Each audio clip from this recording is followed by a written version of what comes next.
This is called The People You Try Not to Look At. I awoke with a terror today.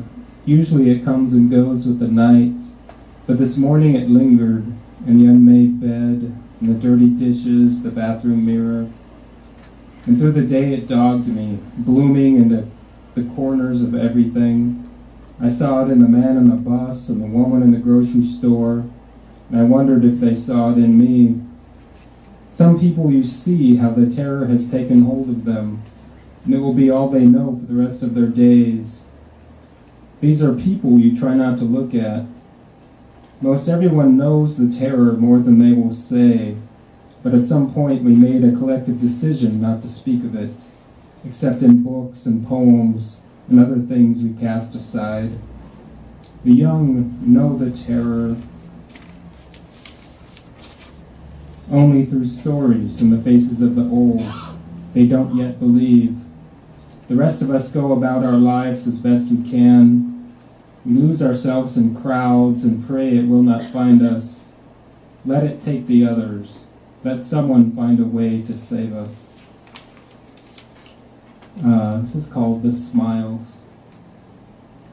In her dreams, the moon is made of loneliness, and the light it sheds sticks to the skin like fire. Every brick of every building is made from a sorrow no one will speak of. She knows she can't be the only one to feel it, and she grows to hate all of those around her who smile and dismiss it all with a tiny laugh or a languid gesture of the hand.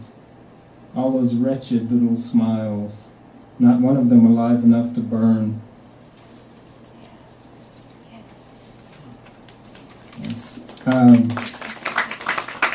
These next two poems are poems about Polk Street. Sometimes when I have a day off, I sit at a cafe on Polk Street and drink beer and write in my notebook. So I have too many poems about sitting on Polk Street, drinking beer, and writing in my notebook. And here are two of them. This is called Amsterdam. It's Polk Street, early May, blue sky and blue people beneath. Pretty rich girls adorned in blue dresses, cigarettes, and studied disdain. A boy asleep on the sidewalk, his pillow a broken guitar. An old man sits at the table next to mine, blocking my view of the pretty Asian girl across the street. A woman limps by, trying for a bus she will not make, her face like a faded advertisement on an old brick building. I hear snippets of her cell phone conversation. She's late for work and not sure how she'll make the payments. And the tired mailman sways. Two large men in leather coats hold hands and speak of Amsterdam. And I think of how I'll never go to Amsterdam. And the blue cars in the streets all suddenly look like toys. And I laugh at the strangeness of it all. And an old woman in a red beret scurries up and down and back and forth. I see her every day. She moves as if there is somewhere she should be, but I've never seen her arrive. This is thanks. This is my second Polk Street poem. It's called Paris in the Spring. Today we'll drink wine in the sunlight and pretend the gods have some love to spare for us. You hold your glass just so, dreaming of 1935 and Paris in the spring. But all we've got is Polk Streets and a plastic table that wobbles. In this stillborn century that feels like an afterthought to a story long done. Yet still we dream that all the bodies and all the graves will bloom into love letters never burned. And the gaping wound of existence will pour forth desperate joy instead of blood. We'll forgive all the pretty things that never loved us and love them all the more, and strive to be beautiful despite the indifference of the day, if only because no one else is trying.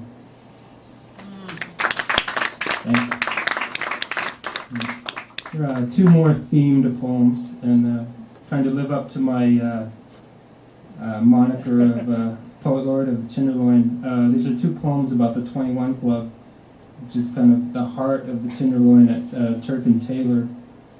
And yeah, sometimes it's a fun place, sometimes it's a really, really depressing place. And so here are two poems about that bar. It's called Here with the Rest of Them. It's at the corner of Turk and Taylor. Maybe you know it. I was gonna say the saddest bar in town, but it's a place beyond sorrow. Another world for the lost, a waiting room for the void. The junkie next to me is way far gone.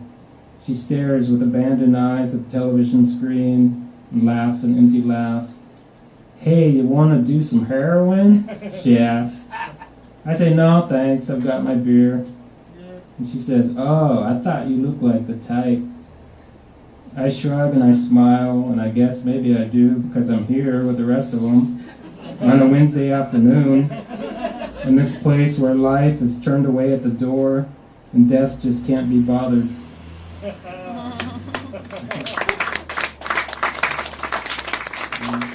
Here's my second poem of the evening about the 21 Club. It's called The King of Turk and Taylor. A Tuesday afternoon, and this bar teeters on the edge of nothing and nowhere. Outside these grimy windows is an ocean of the lost, upon the surface of which strides an old man wearing a crown of velvet and gold and a staff of hard black wood, the king of Turk and Taylor. He's got 3 teeth and laughter that would scare the devil. He embraces and consumes the indifference of the world and spews it back upon those who lay claim to some higher purpose than being drunk on a Tuesday afternoon. He says, abandon all dreams of immortality. He says, my children, do not fear the void. We are already forgotten. We may as well burn.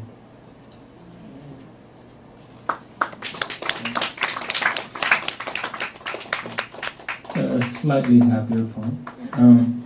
It's about the Mission District, another neighborhood. Joy on most every corner. It's starting to feel like winter even here in San Francisco.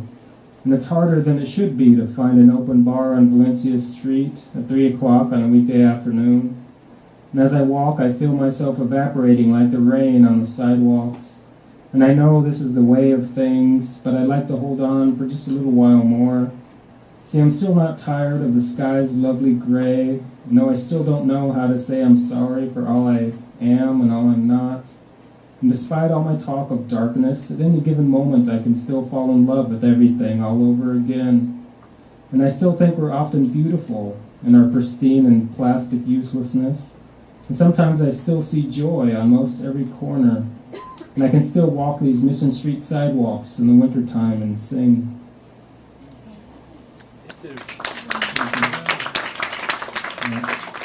A few more. Let's see. This is a new one. If only out of spite. The afternoon holds us like a prison. We dust off death's tired arguments, and once more I'm thrust into the role of life's pale apologist.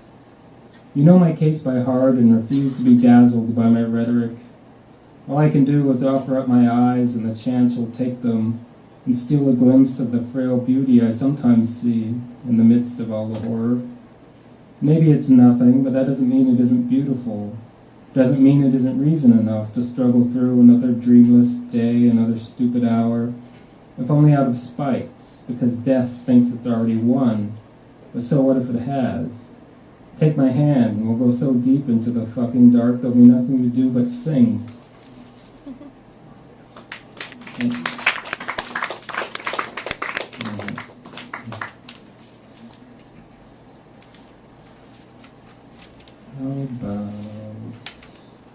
Two more, short one. A certain light. It's true these days lack an abundance of mercy, the indifference of the sun, the cruelty of mirrors. But we are young enough in the gaze of eternity, and alive enough in the eyes of graveyards. In a certain light we may yet be mistaken for beauty. And on such nights, the collective sorrow of the years reflected in your eyes still makes me swoon like a drunken child. This is my last one. It doesn't have a name right now. It's just called Poem. It's the last thing I wrote a couple days ago. Nothing lasts forever, and everything lasts forever. The joy and the terror are intermingled, twins of light and darkness. To deny one is to forsake the other, and to ponder the why only leads to bad places. I believe it is possible to make the brightness of life bigger than the darkness of death. And if a way to victory exists, I imagine it must be this. Thanks.